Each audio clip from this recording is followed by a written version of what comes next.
नमस्कार दोस्तों, एक बार फिर से आप सबका बहुत बहुत स्वागत है हमारे YouTube channel easy math bye जीवन शर्मा में। आज का हमारा चैप्टर प्रतिशत यानी प्रतिशत के इससे पहले हम 2 वीडियो आपके सामने ला चुके हैं। उन वीडियोस को अगर आप देखना चाहते हैं तो नीचे डिस्क्रिप्शन में लिंक दी गई है, उन वीडियोस को पहले जरूर देखें। उनको देखने के बाद ये आपको ज्यादा समझ में आएगा। लेकिन आज ये जो चैप्टर हम पढ़ेंगे प्रतिशत, वो कंपटीशन एग्जाम के लिए जो तैयारी कर रहे हैं उन स्टूडेंट्स के लिए बहुत ही ज्यादा इंपॉर्टेंट है। इनको देखें, क्योंकि इस वीडियो को देखने के बाद आपको सूत्र बनाने की जरूरत नहीं पड़ेगी। मैंने प्रतिशत के आपको 2 अर्थ बताए थे, एक था 100 में से, एक था 100 पर। आज हम 100 में से वाला अर्थ पढ़ेंगे और इसमें जो भी प्रश्न आते हैं उन प्रश्नों को हम आसानी से समझने की कोशिश करेंगे।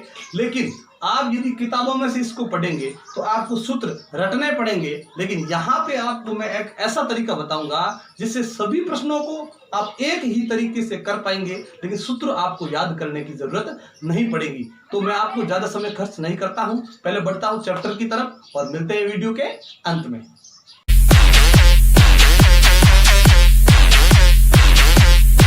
तो प्रतिशत का मैंने यह अर्थ लिखा 100 में से, मतलब जो भी नंबर होगा वो प्रतिशत वाला वो 100 में से निकलेगा। ध्यान रखें, अगर वो 100 में से निकल रहा है मतलब कोई अलग से जो संख्या होगी वो अपने कुल में से निकलेगी। ध्यान रखें, अगर 100 में से निकली तो वो अपने कुल में से यानी टोटल में से निकलेगी। यानी यहाँ पे पहले से कोई टोटल होगा, उसमें से कोई नंबर निकलता हुआ हमें नजर आएगा या निकलता हुआ हमें दिखेगा। तो ध्यान रखें, यहाँ पे जो ये 100 लिखा, 100 में से यहाँ लिखा मैंने कुल में से, मतलब ये जो 2 चीज है 100 और कुल, ये एक दूसरे के संगत है, ये एक दूसरे की संगति में है। हमें क्या करना है, इन संगति वालों को हमेशा एक दूसरे के आमने सामने लिखना है। ये याद रखें, एक दूसरे की जो संगति वाले होते हैं उन दोनों को हमेशा सामने लिखेंगे। फिर क्या हुआ, जो 100 में से निकला वो कौन होगा, प्रतिशत। ऊपर जैसे मैंने 100 में से आया उसे ऊपर लिख दिया। जो उसी प्रकार से जो कुल में से निकलेगा वो भी हम यहाँ ऊपर ही लिखेंगे। यानी कि ये कहां से निकला, ये निकला कुल में से। ये कुल है, ये कुल में से, ये 100 है तो ये 100 में से जो प्रतिशत है वो 100 में से निकलता है। यहां पे लगा देंगे बराबर। अगर आपने ये तरीका याद कर लिया तो फिर आपको किसी प्रश्न में और तरीके की और सूत्र की कोई जरूरत नहीं है।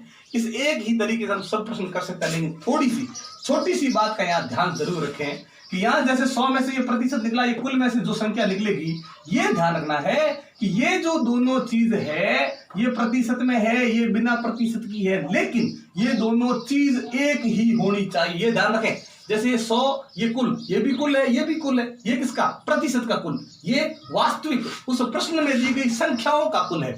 ये 100 है जो प्रतिशत का कुल है, ये प्रश्न में दी गई संख्याओं का कुल है। तो उसी प्रकार से जो ऊपर जो दी है हमने प्रतिशत वाली और बिना प्रतिशत वाली, इन दोनों में भी ये समानता होनी बहुत जरूरी है कि ये दोनों ही चीज एक ही होनी चाहिए। अब आप कहोगे सर एक ही कैसे, तो बता दूं मैं, प्रतिशत में है वो बिना प्रतिशत, लेकिन संख्या एक ही होनी चाहिए। लेकिन कैसे, जैसे मान लीजिए एक प्रश्न आ गया जिसमें मान लो स्टूडेंट्स की बात हो रही है अपनी क्लास की, भी 10th क्लास में इतने स्टूडेंट है उसकी बात हो रही है। तो ध्यान रखें 10th क्लास के जो टोटल स्टूडेंट है वो 100 के सामने रहेंगे, ये ध्यान रखना है। अब उसमें ऊपर जो आए हैं प्रतिशत में या बिना संख्या वाले, बिना प्रतिशत वाले में, उसमें यह समानता होनी जरूरी है कि यदि यहाँ पे लड़कियों की संख्या की बात हो रही है तो यहाँ पे भी लड़कियों की संख्या की ही बात होनी चाहिए। ध्यान रखें, यहाँ है लड़कियों की संख्या का प्रतिशत तो यहाँ होगी लड़कियों की संख्या।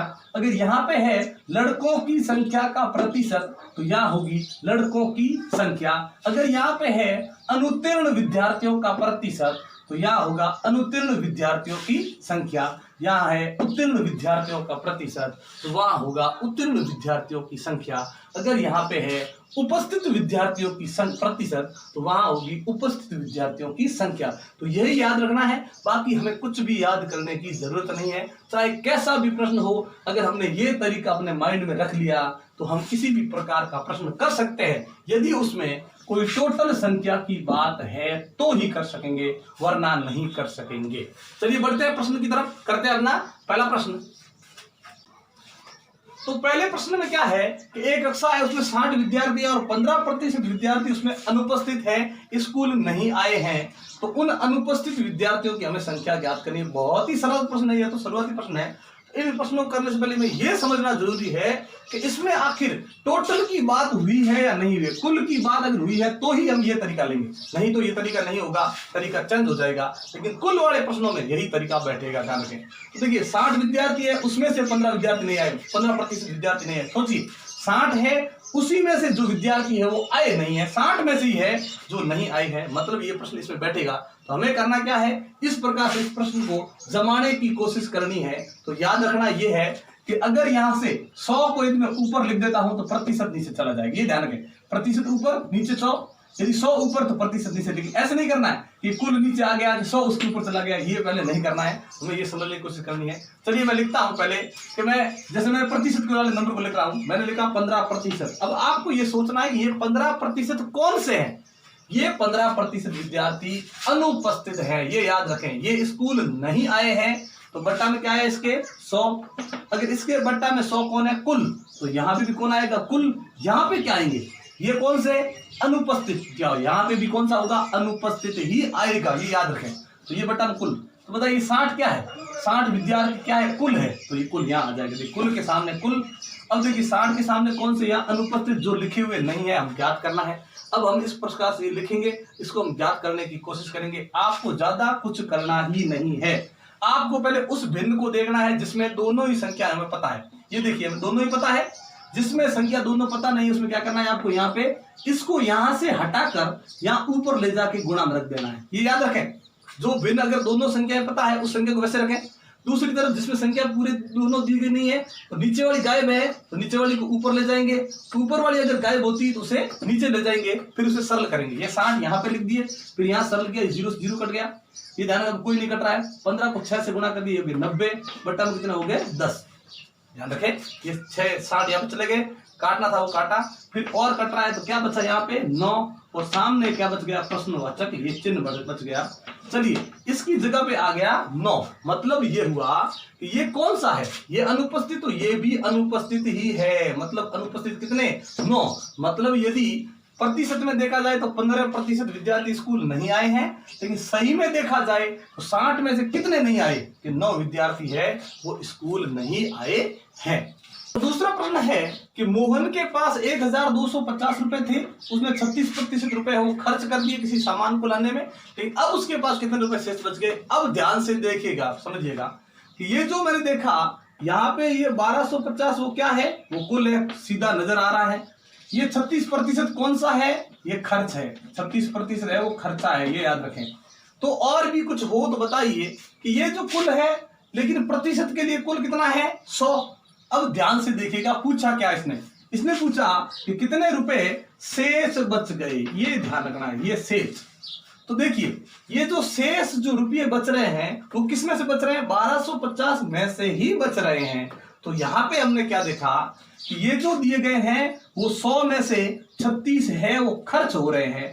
यहाँ पे जो बात हो रही है वो 1250 में से शेष की बात हो रही है। तो चलिए लिखने की कोशिश करते हैं वापिस वही।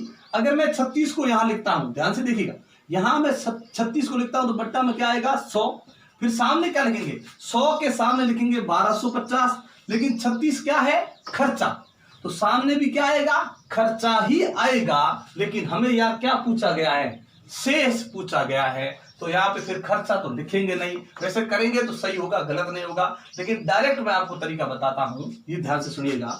जब इस प्रकार से कोई 100 में से नंबर निकलता है तो वो नंबर निकलने के बाद जो शेष बचता है उसे भी इस प्रश्न की भाषा में लिखना जरूरी है। अगर ये खर्चा है तो ये क्या होगा, शेष ही होगा।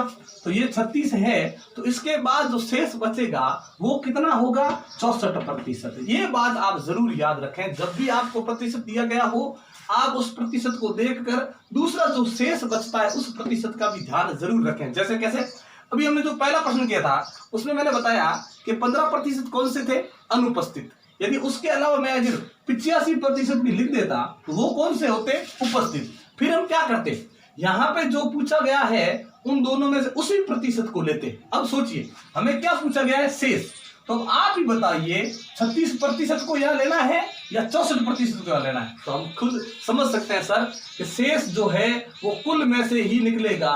तो यहाँ पे भी कुल में से यानी 100 में से कौन सा नंबर लेंगे, तो हम 64 को लेंगे क्योंकि हमें शेष पूछा गया है। तो हम लेंगे यहाँ पे 64/100। 64 को देखा जाए कौन सा है, 64 कौन सा है, शेष। तो सामने भी क्या लिखेंगे, शेष। ये 100 कौन सा, कुल। तो नीचे भी क्या लिखेंगे, कुल लिखेंगे 1250। तो ये जरूर याद रखें, प्रतिशत को देखकर इस प्रश्न की भाषा में ही दूसरी संख्या जो प्रतिशत में रहेगी उसे भी पहले ही ज्ञात कर ले, ताकि दोनों में से जो संख्या काम में लेनी है वही हम काम में ले, सीधा ज्ञात हो जाएगा। चलिए अब शुरू करते हैं।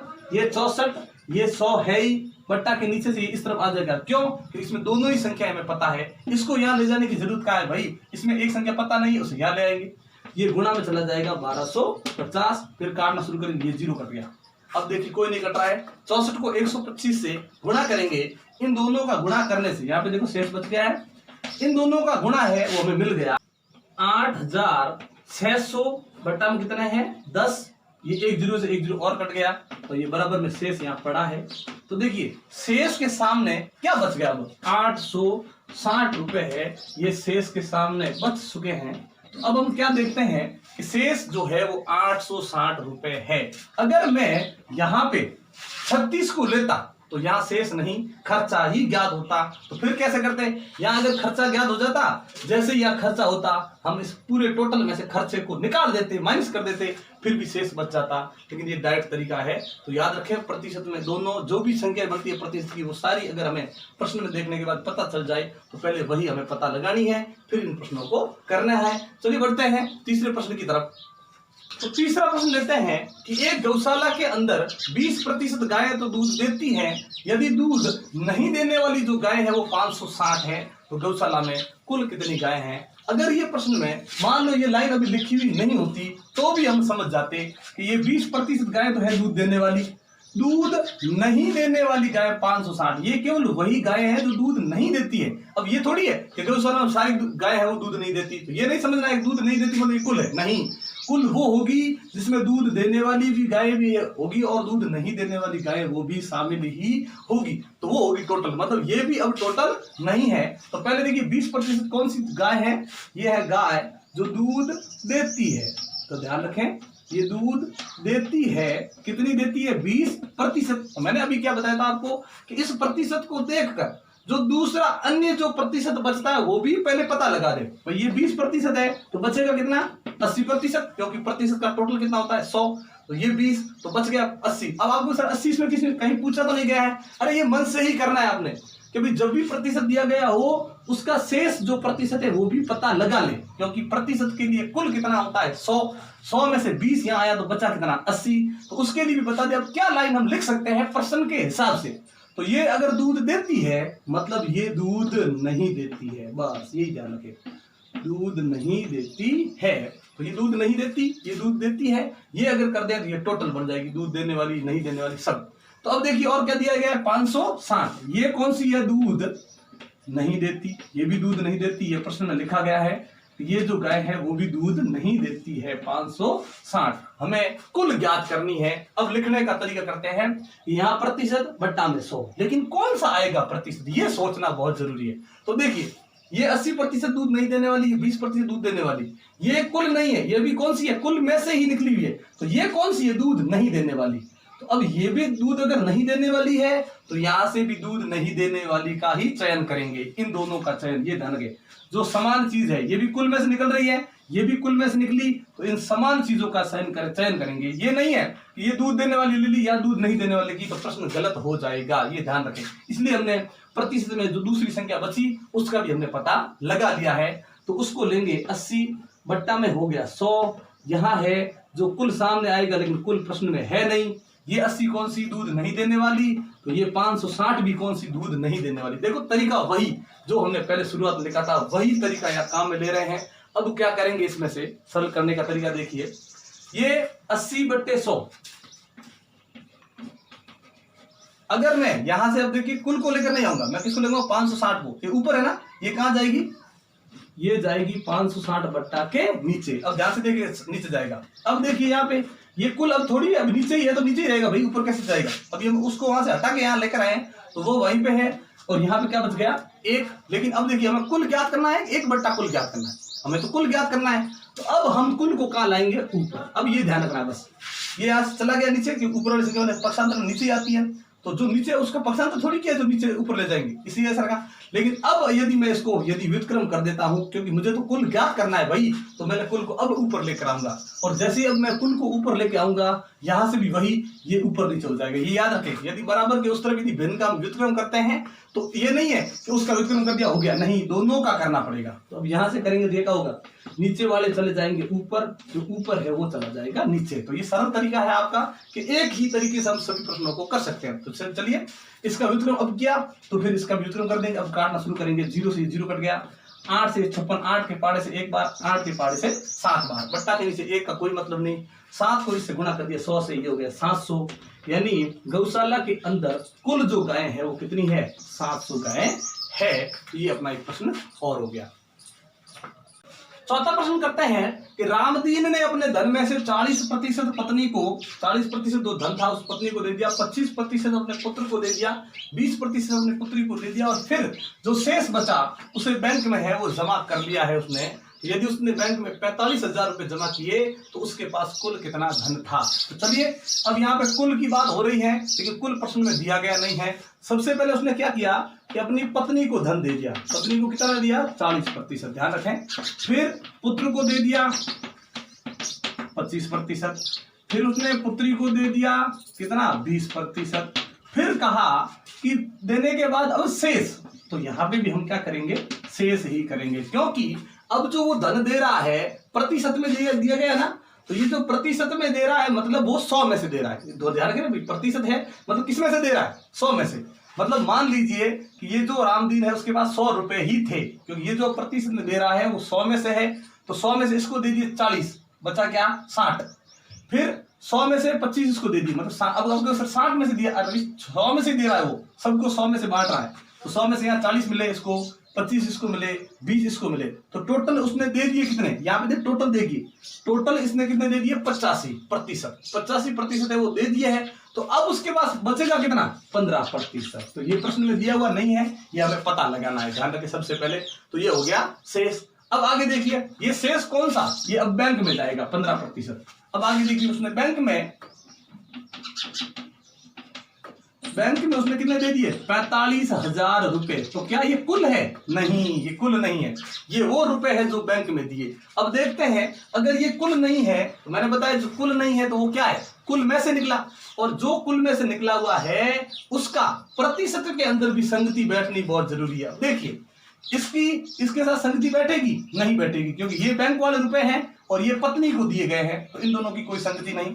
ये पुत्र को दी, ये बैंक वाली, इनकी भी संगति नहीं। ये पुत्री वाला धन है, ये बैंक वाला धन है, इसकी भी कोई संगति नहीं। ये शेष वाला वो है जो बैंक में जमा कराया, लेकिन शेष बैंक में जमा करवा दिया। ये शेष वाला जो है ये भी कहाँ पे गया, बैंक में, और ये भी कहाँ गया, बैंक में। मतलब ये एक दूसरे की संगति वाले हैं, ये बैठेंगे दोनों। ये भी कुल में से निकला, ये भी अपने कुल में से निकला हुआ है, लेकिन ये भी बैंक में गया, ये भी बैंक में गया, दोनों एक साथ संगति वाले हैं। तो सबसे पहले प्रतिशत वाला दिया, भट्टा में ले लिया 100। अब आप कहोगे सर इन सबको लिया तो नहीं, तो सोचिए ये जो संख्या है कुल में से निकली हुई, ये कौन सी है, उसकी संगति वाला ही प्रतिशत लेंगे। तो ये ले लिया। 15% कौन सा, बैंक वाला। 45,000 कौन सा, ये भी बैंक वाला। बट्टा में क्या लिखेंगे, कुल जो हमारे पास नहीं है। अब वही सरल करने का वापस तरीका, जिसमें दोनों ही संख्याएं पता है उसे पहले वैसे के वैसा ही रख दे, ये हमें पता है दोनों ही। इसमें से आएगी ये ऊपर वाली, तो कहाँ जाएगी, बट्टा के, ये जाएगी बट्टा के नीचे। फिर यहाँ पे देखिए ये चली गई, कोई नहीं बचा, जिसका कोई नहीं होता उसका एक होता है, ध्यान रखें। तो ये बट्टा में हो गया कुल, कोई दिक्कत नहीं। अब वापस बदलने की वही कोशिश करेंगे, कुल कहाँ ले जाएंगे, बट्टा के ऊपर ले जाएंगे, बट्टा के नीचे एक कोई मतलब नहीं। इसको आपने जैसे ही चेंज किया ये भी चेंज हो जाएगा। तो 100 ये हो गया 45,000 और बट्टा में आ गए कितने, 15। ये 15 है, बट्टा के नीचे चले गए। कोई जीरो नहीं काटना है, कट नहीं रहा है, अंश वंश से काटना नहीं है। 15 और 45 कट रहा है, 15 के पाड़े से एक बार, ये 15 के पाड़े से 3 बार। फिर ये 0 है वो वैसे के वैसे ही रहेंगे। इन दोनों को आपस में गुणा करेंगे, 3 एकम 3 गुणा में जितने भी पीछे 0 लगे होते हैं वो सब 0 आ जाते हैं। तो 2 0 ये, 3 0 ये, तो टोटल कितने 0 हो गए? 5 0 हो गए। ये हो गया क्या? कुल धन रामदीन के पास। जब उसके पास अपनी पत्नी को बेटे को देने से पहले सबसे पहले उसके पास रुपए कितने थे? तो वो थे 3 लाख रुपए। ये ध्यान रखिए, इसके पास कुल धन था 3 लाख रुपए। यही हमें पूछा गया है। लेकिन मैं आपको ये बता दूं कि अब अगर हमें ये पूछा जाए कि भाई रामदीन की पत्नी को कितना मिला, फिर उसके पुत्र को कितना मिला, तो ये अगर आपको करना हो तो अब आप वो भी आप सरल तरीके से कर सकते हैं कि जैसे ही आपको कुल मिला, इस कुल को यहां लिख दें 3 लाख, फिर क्या लगाए? गुणा। ध्यान रखें, अब किस जिसका कुल मिलने के बाद यदि सबका अलग अलग ज्ञात करना हो तो ये करना है तरीका। जैसे मुझे पूछ लिया भाई पत्नी का कितना है, कि भाई पत्नी को कितने रुपए वो देगा, तो ये कुल लिखा। कुल लिखने के बाद क्या करना है? गुणा में जो पत्नी को प्रतिशत मिला वो लिख के बट्टा में 100, क्योंकि प्रतिशत को जैसे हटाएंगे बट्टा में 100 लग जाएगा। ध्यान रखें, किसी भी अलग अलग हिस्सा ज्ञात करना हो, किसी का भी, पत्नी का करना हो तो 40/100 लिखा दे कुल के साथ में गुणा में। यदि पत्नी का नहीं पुत्र का पूछ लिया तो 25/100 लगा दे यहाँ पे। यदि पुत्री का पूछ लिया तो यहाँ पे ध्यान रखें क्या लगा देंगे? 20/100 लगा देंगे। तो इस प्रकार से हम इनका अलग अलग हिस्सा भी ज्ञात कर सकते हैं। तो आज की वीडियो आपको कैसी लगी है हमें कमेंट बॉक्स में लिखकर जरूर बताएं। अगर अच्छी लगी हो तो लाइक कर दें, दोस्तों के साथ शेयर जरूर करें।